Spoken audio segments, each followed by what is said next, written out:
What is this shift? We's recording. Should we get this party started? Let's do it. Um, Bum, bum, dum, bum, bum. uh, welcome. Ba-ba-da-ba-bum. Um, we gonna have a good time tonight. Welcome, Shifties. Shift hit the fan. Um, And Shifties. where we talk about what the tarot wants us to talk about. And today we gonna have a potluck tonight. Um, we've got the Page of Cups and the Ten of Cups. And then the hidden energy is the Page of Pentacles. And the reason I called it a potluck is because these two pages are bringing stuff to the party. Earth and water, everything you need for growth and abundance and a harvest, a solid harvest. Yeah. Pentacles and cups. So many cups. Underneath that is the Queen of Cups. That's funny. I just noticed that. Underneath the Page of Pentacles was the Queen of Cups. um, yeah. Um, do you want to say something while Brian clocks in? Well, I feel like it's pretty simple. But earlier today I was reading on Threads and someone said that the path is always laid before us, or that we have to simply let the path like create itself. We have to let it just present itself, and I think it's very much in that thought of the present moment. You know, abundance is found in the present moment. There's infinite possibility right here, right now. There's infinite resource to do something. Maybe not the thing that we have in our mind that we want to do, but we could take a step towards that and then another step towards that and continue to step in these places of just blind faith of we don't know what's going to happen. We don't know what's coming next. We don't know what is being produced in front of us. And so we keep taking that step into the future, that step into the present moment, and finding that abundance that is life, that is experience, that is growth. And I think we have to, when we look at the pentacles and the cups, the pentacles is very much our body. You know, what is our body experiencing? What is it giving to us? And how is it interacting with this earthly life that we have? And the water is the fluid motion that allows everything to turn, that allows everything to start growing, to integrate into each other. And and then we get that 10 of cups and we get to just harvest this moment. We get to rejoice in this moment and see how much we have and how much this experience is giving us. And that's not to like downplay anything, any suffering that's happening in our life or in anybody else's life. You know, that suffering happens and that's awful. But it's also a part of this life that we, you know, Buddha said that life is suffering. And you can go with that or, you know, and say, yeah, I'm just going to suffer for the rest of my life, or you shift perspectives and shift your consciousness. And that's something I've been playing with a lot lately too, is that idea of shifting my consciousness. I have this beautiful gift where if I am like how deep I can put myself into something, how deep my consciousness can dive into a concept or an image or whatever. Like if I am really, really sick, I know that I can go watch a TV show and my consciousness will be completely absorbed into that TV show. And it's just like the sick never happened. It's just like it just disappeared the entire time I was watching. And I've been thinking about that ability I have, and it's my ability to shift what my focus is and what my consciousness is focused on. And if we think about the ego, the self, what our self is in this life, it's simply that essence of consciousness, what we bring into focus, what we bring into our conscious mind. And so if we put that suffering that's happening in front of us, this pain or this discomfort or the sadness, grief, anger, whatever's happening, if that is our center point, if that's the thing that's screaming loudest to us, or we're allowing to scream loudest to us, then we're going to suffer. We're going to have those miserable experiences. But if we can shift our perspective into all the other things that exist in that same moment, if thinking about stick work, which is the body work I do, if I'm stabbing a stick into myself, that hurts a lot, that creates a lot of sensation, a lot of pain. But then if we can start to focus on other parts of the body, like moving our fingertips or moving our toes and realizing that my right knee isn't hurting nearly as bad as this, you just shift what's being present. And suddenly the harvest of the present moment starts to come forth. And everything shifts, that movement, that flow, and that experience, that choice to just not suffer can shift. It's funny that for you, watching TV is what, you know, brings you into that future of the sickness being gone. But for me, it amplifies, because I have specific reactions with the light from the screen. It burns my eyes and all this. So I start thinking about all the other things that are going wrong. And I can't pay attention to the show. But another thing that I thought about, um, and I smiled as you said it, you can go with this, or you can go with that.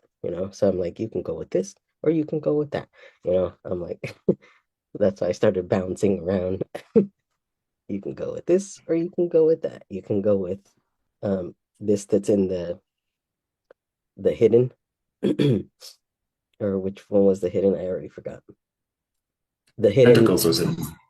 yeah. So you can go with what's hidden. You can go with what's trying to come out, what's running the show, or you can go with what's in the forefront, which, for me would be the emotions and whatever I'm translating those emotions into, into the feelings, the meaning and all that I make of it.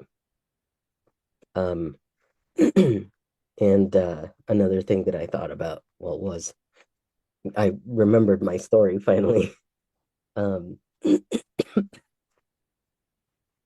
of what I got out of looking at this, because it's like what I've been dealing with personally is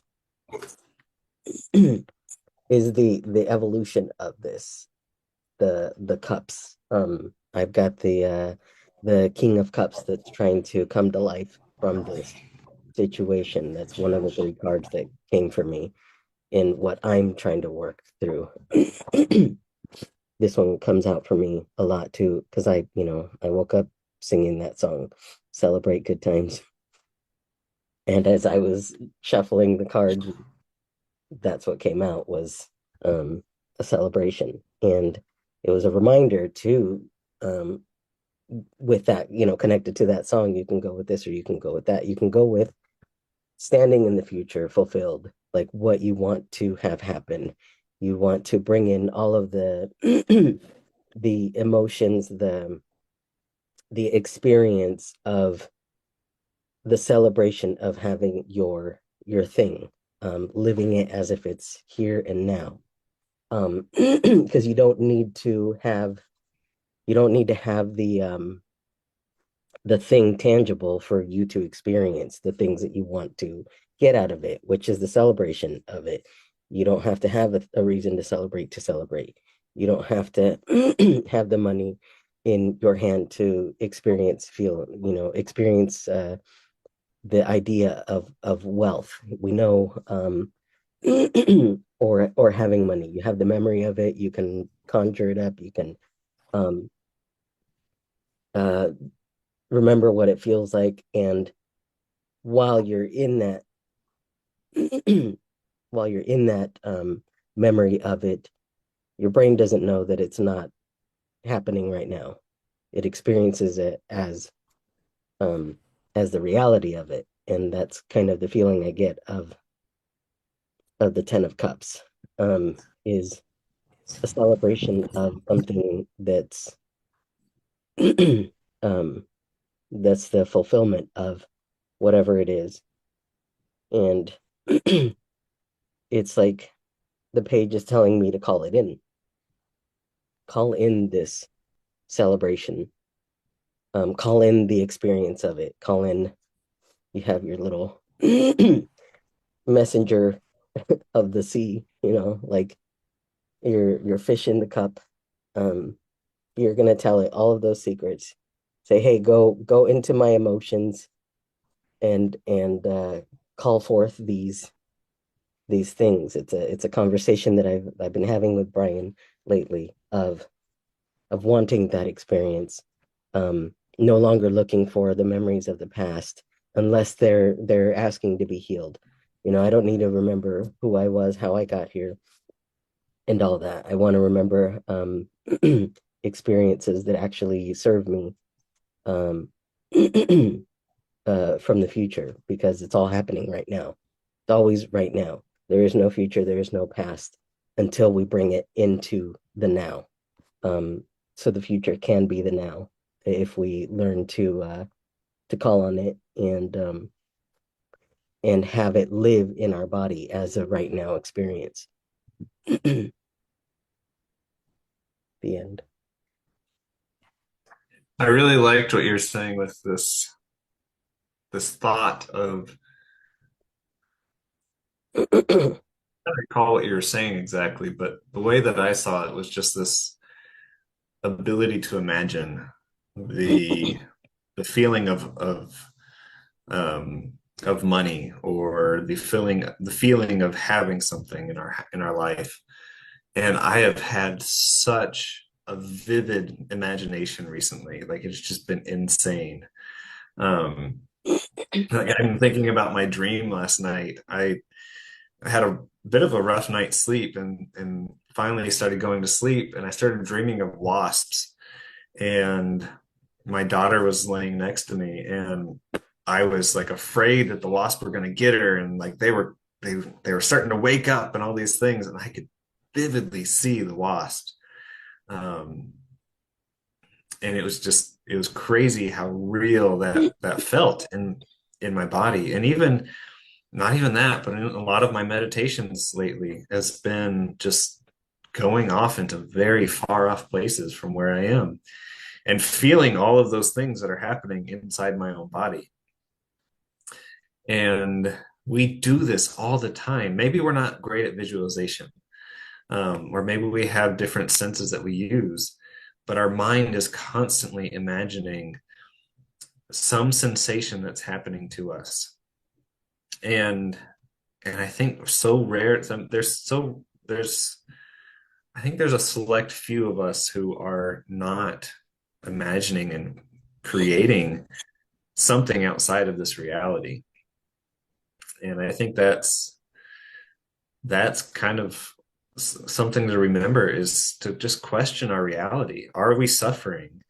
And if we're suffering, then question the narrative, question the thing that we have created inside our mind, and see if we can shift that sensation. See if we can bring to mind a different image or a different sensation. Can we remember a smell that we used to love, or bring us back to create those images inside of ourselves? And as my trainer with stickwork is always talking about is that he's always talking about reconditioning the body, reconditioning the mind and the body to be in a happy present state. And I think that's what this is talking about, is that we have that ability through our body and through the energy that's flowing through our body. We have that ability to direct the energy and create a different experience than the condition that we're used to experiencing. Mm. But it takes a lot of desire to let go of those the suffering that we're so used to defining ourselves with. Yeah, I thought of SpongeBob with this, and you were talking about imagination. That's immediately what came to mind because you know that imagination. um, exactly what I thought of. And it's perfect because it is. We want to focus on the imagination more because people are creating narratives all the time for us. And just this morning, I was in that narrative conversation with a friend of ours, and they have their narrative and what they've been hooked by. I have my narrative of what I've been hooked by. We're both emotional, we're both sick, and we're coming at each other with this weight that we're feeling because we're so hooked by opposite sides of these narratives of this same, thing that's going on in the world right now. But they're meant to do that. They're meant to distract us from because even if you're on the right side of history, even if you've gotten um, all of the information, you've educated yourself, you've gone through this, they still add that element of fear so that you feel the urgency to act on their behalf and forget that that person that you're talking to is your friend, is your is not on the opposite side of where you are. That's you. We are one. So being at odds, it's funny because the way that the cards are laying right now, these two guys are facing away from each other. But when I bring them onto the screen, they're facing. um, which is another perfect like image of what I'm trying to say is like what's reflected, what I'm putting out there is that they're unified. But when I set it aside, it's got a whole other narrative and a whole other story to it. We are creators. We can't forget that. Um, and it's really easy to get hooked into other people's narratives, whether it's something that you've experienced personally or that you've just been hooked into for whatever reason. We can still create something outside of that narrative by using that imagination. SpongeBob, which is another reminder. Yeah. Uh, like what I was saying is these there's a lot of youth in these images. The pages are young. There are two kids there in the party. It's a potluck. Everybody's bringing something, but they're all getting along, and the parents even look young, right? Um, because of the image that they're looking at. That's whatever it is that you're looking at is going to give you how youthful you look too. um, Yeah. because it gives you life or you're Yeah, just the alchemical fountain of youth is inside of you. yeah. It's not out there. And if you read the book The Alchemist, um, such a beautiful book, but he goes on this this quest to find his personal treasure, his personal legend. And he goes out, and his personal legend being like him being creating the legend inside of himself. And he's going out to discover this treasure that's out there for him. And this journey leads him all the way out, just huge distance away in Egypt from Spain, where he started in. And he gets to the pyramids only to find out that his treasure was right where he began, right where he was already, um, right where he was already, he already started, right where he was shepherding in the middle of Spain. And he knew that place well. And And that's the same with us. That fountain of youth is inside of us. And can we alchemize our inside, our imagination, what we're looking at? Because all of the things that, you were talking about people, what people feed us, all of those things that people are feeding us, we have to create inside of our mind. We might try to see eye to eye to somebody, but we're still going to see very differently than they are. We might just be using similar language to be able to communicate similarly. But what's inside of our mind and our own experience is so unique compared to everyone else.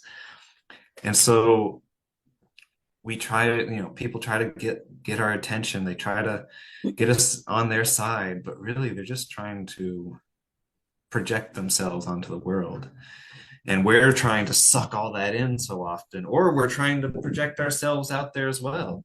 And we forget that that is our own unique experience. And if we love that experience, then we get to cherish that.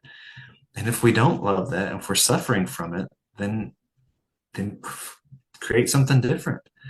My own policy with politics is like, I don't really care to create that strife inside of me. And so I just don't. It's just not something that I care to have as a part of my world. And so I like, that's my own inner creation of what brings me joy? What do I want to create inside of myself to bring myself joy, to bring myself into that harvest? And it's a constant battle because we get so used to having that condition of some sort of suffering, grief, sadness, anger, whatever that is, like that's what's fed us for such a long time from, the abuse from our parents or from whatever this is, that has fueled us, pushed us forward. And simply because we haven't had any other way of knowing, we haven't created something different. No one showed us that we could do something different with ourselves. But we have that ability to just recreate the things that are inside our mind. And I love that that's what you're doing right now. You're recreating, you're reshaping and reconditioning your mind and your body to be something completely different than it was before. Yeah. Yeah, and I actually take a different approach, right? Because I do watch the news. I do get really interested in what people are experiencing and all this, because there's an element of me also wanting to reconnect to my roots and understand, what it is that's um, keeping me tethered to certain things. Like, why can I manifest so easily in certain areas of my life, but there's other areas that like seem impossible to me? Well, that's, connected to the indigenous roots, right? So I want to understand what's going on in the world because that's telling me what's happening in my body and where my own inner struggle is.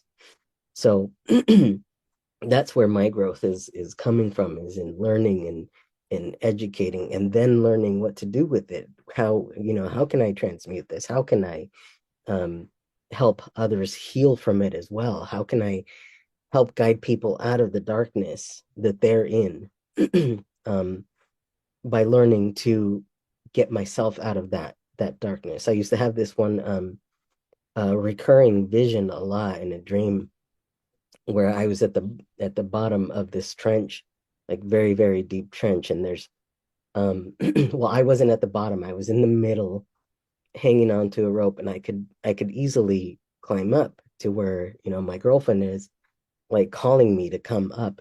But I see all these people down on the ground. They're suffering, they're asking for help, they're like, and I can't leave them alone to suffer, right?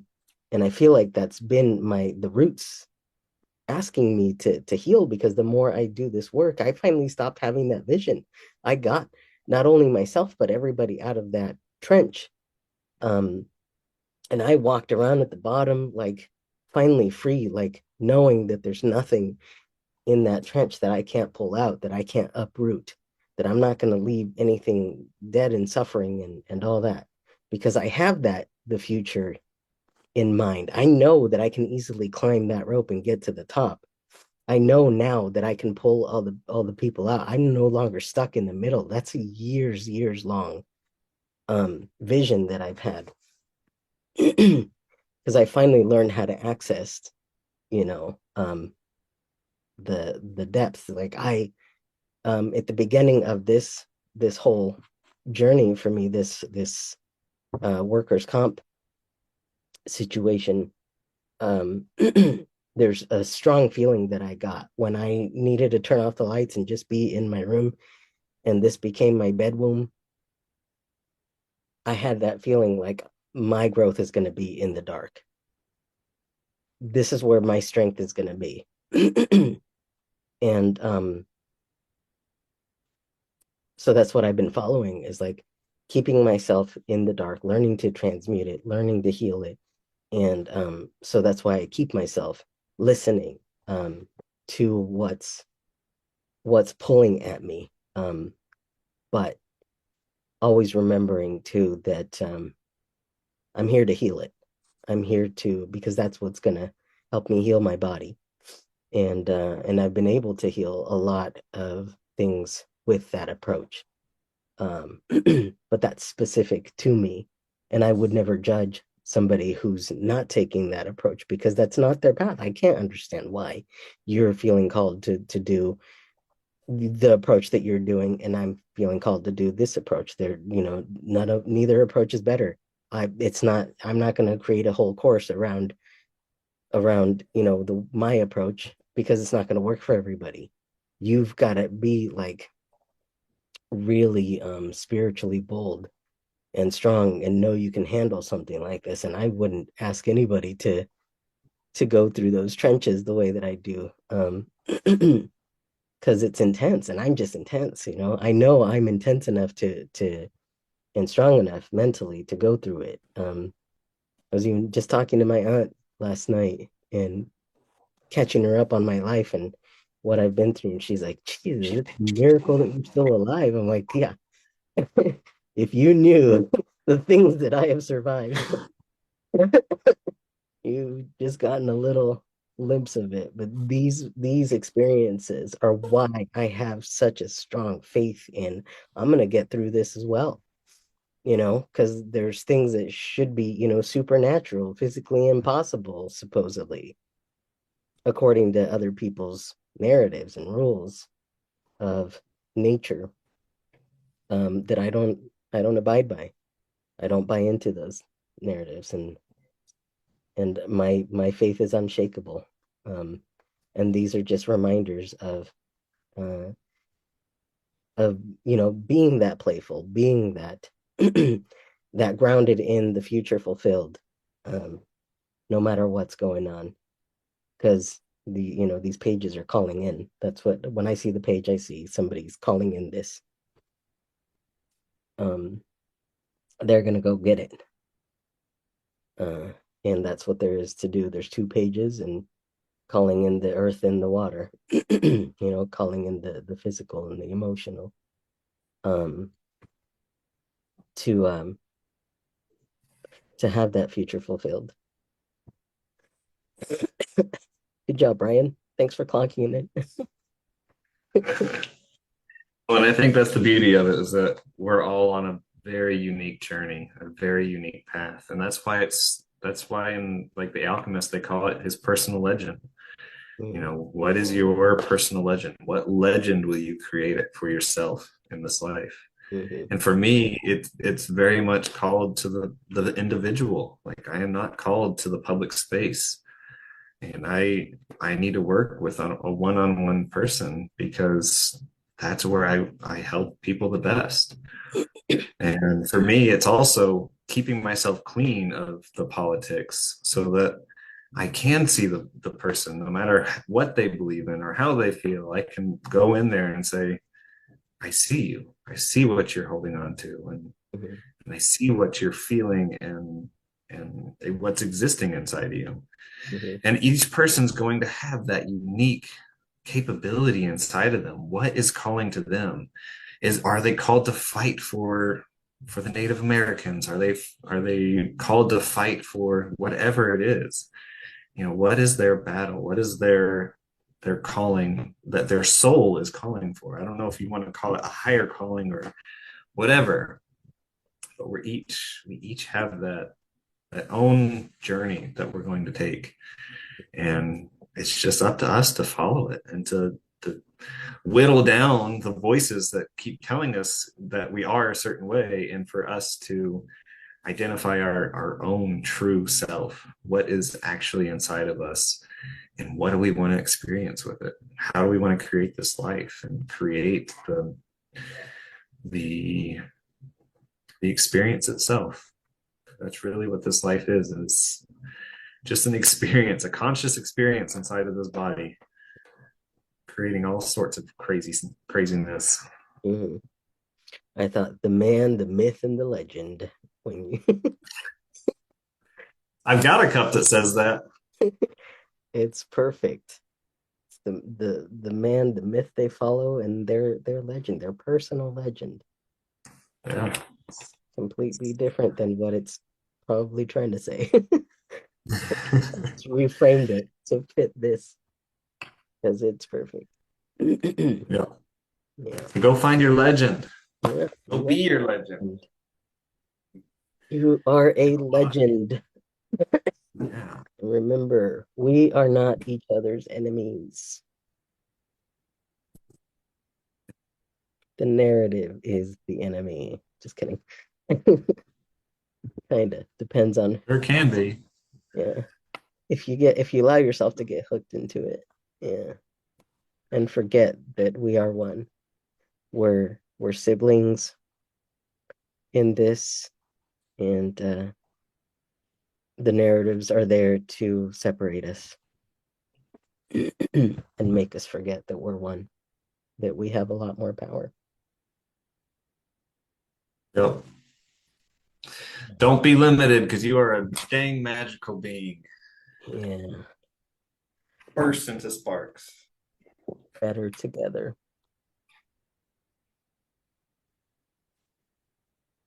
Love you, shifties. Love y'all. Huggins.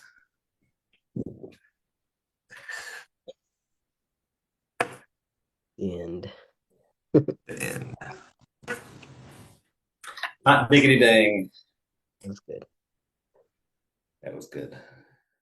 Let the shift hit the fan. Let the shift hit the fan.